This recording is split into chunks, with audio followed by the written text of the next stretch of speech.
आपने अपने दो बातें की जो क्वाइट इंटरेस्टिंग फॉर मी। एक तो पर्सनल ग्रोथ की आपने बात की, तो please do let us know कि वो कौन से ऐसे मूवमेंट्स हैं या कौन से ऐसे सर्टिफिकेशंस थी या कोर्सेज थे जो आपने over the period of time attend किए and that have been very useful for you in terms of getting you to the leadership position here today.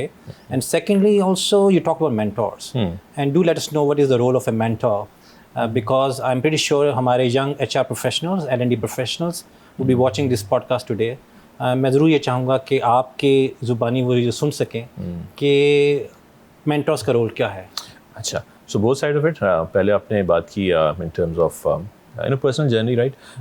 So थोड़ी सी trying के ना controversial बातें ना करूँ, right? But I think so degrees are important, right? अच्छा है, I think base ज़रूरी है, but base का excel करने के लिए certificate या degree से ज़्यादा probably आपको skill देखने की ज़रूरत है, और उसके लिए जो भी आपकी लर्निंग है उसको sort of वो करने की ज़रूरत है कि लोग समझ सकें कि वो मटीरियलाइज हो रही है, राइट, इन टर्म्स ऑफ सब प्रैक्टिकल गेन्स। सो डिग्री तो ठीक है, राइट, आपने ली, हाँ, ज़बरदस्त। तो मेरा ख्याल आई हैड अच्छा ये था कि I had a technical background, so going through थोड़ी सी tough studies in terms of sciences, understanding the bigger nature of physics and chemistry. मुझे भी बहुत शौक है, still study a lot of books on physics and religion, all of that part. तो बड़ा शौक है, उसके ऊपर भी शायद हम आगे चल के बात करेंगे। सो वो तो थी, लेकिन ये sort of kept reading through, किताबें पढ़ें आप, outside of course पढ़ें, ठीक है, even if you are student, तो कोर्स अपनी जगह, ठीक है, बट ज़रा ज़रूरी है कि आप जनरल नॉलेज भी समझें। और जनरल नॉलेज का मतलब ये नहीं कि करंट अफेयर, जनरल नॉलेज का मतलब ऑल्टरनेट पॉइंट्स ऑफ व्यू। ज़ाहिर है कुछ ऐसे टॉपिक हैं जो थोड़े मुश्किल हैं, उनके ऊपर आप बात करते हुए डरते हैं, उनके ऊपर आप बात करते हुए बाज़ का सेंसिटिविटी आती है, फिर ना आपके अंदर ये हौसला ज़रूर होना चाहिए कि आप पढ़ तो सकें कम से कम ऑल्टरनेट पॉइंट ऑफ व्यू। दुनिया में हर टॉपिक के ऊपर ऑल्टरनेट पॉइंट ऑफ व्यू है, ठीक, और एक नहीं, एक से ज़्यादा हो सकता है, उससे आपका विजन वाइड होता है। सो वो जनरली हेल्प्स, राइट।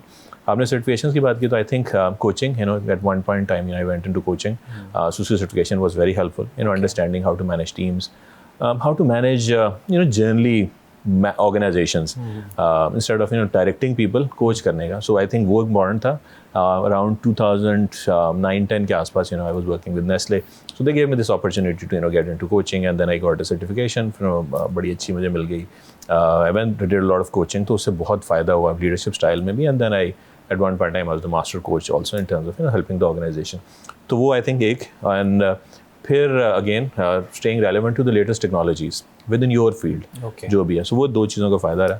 अब इसी बात से सेकंड बात जो आपने मेंटरिंग वाली बात की, सो देखें, मेंटर्स कुछ फॉर्मल होते हैं, कुछ इनफॉर्मल भी होते हैं, राइट। यू अंडरस्टैंड कि आपका ऑर्गेनाइजेशन में हो सकता है, आपकी लाइफ में कोई ऐसे शख्सियत हो सकती है जो आए।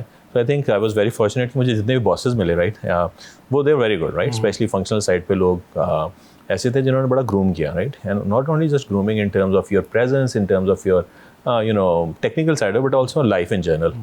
सो आइडियल है कि अगर आपका जो बॉस है, राइट, या anybody in your organisation, because you spend most of your awake life in office, right, organisation में, यूएमटी, आईकिल में, आप सारा टाइम यहाँ पे गुजार रहे हैं, 10 घंटे तो आपके यहाँ लगने हैं। So if you find somebody who can inspire you, right, and sort of guide you also, subtle formal coaching भी सही है, formal mentoring भी सही है, बट उससे बड़ा फ़ायदा रहता है कि इंस्पायर आप समझते हैं कि इन्होंने क्या किया ज़िंदगी में, प्रैक्टिकलिटी वाइज आप सीख सकते हैं। सो सेकंड ये कि generally my bosses wherever I went through were really helpful.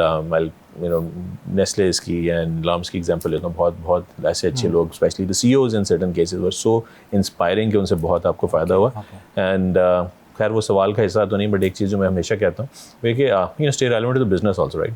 सो अगर आप फंक्शनल एरिया में, एचआर में है, टेक्नोलॉजी में है, फाइनेंस में है, किसी भी एरिया में, make sure you understand the business also, क्योंकि essentially it boils down to the money, right. So if you understand how the organization और that culture organization primarily is making money, value addition है क्या, और आपको समझ आती है, तो फिर of course you would learn the business also.